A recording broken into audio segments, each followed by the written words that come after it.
But Vishal and Kush வந்து ரொம்ப நல்ல ஃப்ரெண்ட்ஸ், ரெண்டு பேரும் ரொம்ப ஒரு நல்ல திக் ஃப்ரெண்ட்ஸ். அப்போ ஒரு ப்ராஜெக்ட் பண்ணலான்ட்டு ஒரு ஸ்கிரிப்ட், இது வேற ஸ்கிரிப்ட் ஆக்சுவலா, அதுக்காக பேசலான்ட்டு விஷால் வந்து த்ரூ அவர் ப்ரொடக்ஷன் சைட்லேருந்து கான்டாக்ட் பண்ணிட்டு ஒரு டைம் ஃபிக்ஸ் பண்ணோம் மீட் பண்ணுறதுக்கு. இப்போ நானும் என்னோட அசிஸ்டன்ட் ஒருத்தரும் ரைட்டரும் போகிறோம்.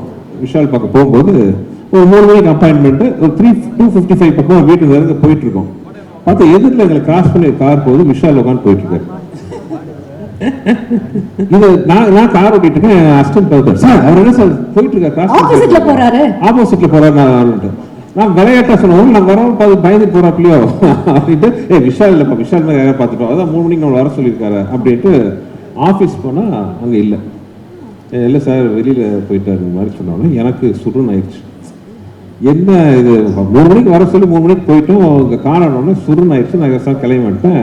அதுக்கப்புறம் பயங்கர நைட்டு குஷ்ட வந்து சொல்கிறேன், என்ன உன் ஃப்ரெண்டு அப்பாயின்மெண்ட்னா கரெக்டாக இல்லாமல் கிளம்பி போயிட்டார்ல, குஷ் அப்பாயின்மெண்ட் கொடுத்துட்டு கிளம்பி போயிட்டாரு, இவர்தெல்லாம் ஒரு ஃப்ரெண்ட் அப்படின்னு. இல்லைங்க விஷால் அப்படியெல்லாம் இல்லை, நான் பேசுறேன் அப்படின்னு. அதெல்லாம் ஒன்றும் பேசுறாங்க, நீ எதுக்கு பேசுற அப்படின்னு அதோட கட்ட. அதுக்கப்புறம் விஷால் கூட எந்த வித டச்சும் கிடையாது எனக்கு.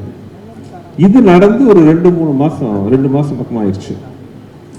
ஆனதுக்கப்புறம் ஒரு ஃபங்க்ஷன், ஒரு காமன் ஒரு ஃபங்க்ஷன், இன்னும் கரெக்டாக சொல்ல போனோம்னா அது வந்து அம்மா எம்என் ராஜம்மாவோட ஏதோ அவங்களோட சம்மந்தப்பட்ட ஒரு ஃபங்க்ஷன். அந்த ஃபங்க்ஷனில் பார்த்தீங்கன்னா நாங்களாம் பேசிட்டு இருக்கோம், விஷால் என்ட்ரி. எனக்கு சுருனாது, யார் முகத்தை காலம்பரா பார்க்கணும் நினைச்சோமோ அந்த முகம், ஆமா அந்த முகம் நிற்குது. நான் முகத்தை தூக்கிட்டு அந்த பக்கம் போயிட்டேன்.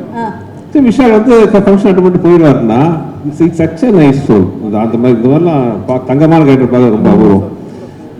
ஃபங்க்ஷன் வந்து ஒரு தூரத்தில் என்னை பார்த்தோன்னே அத்தனை கூட்டத்தில் நடுவில் பூந்துக்கு வந்து நேராக கையை பிடிச்சி சொன்ன ஃபர்ஸ்ட் வார்த்தை சாரி.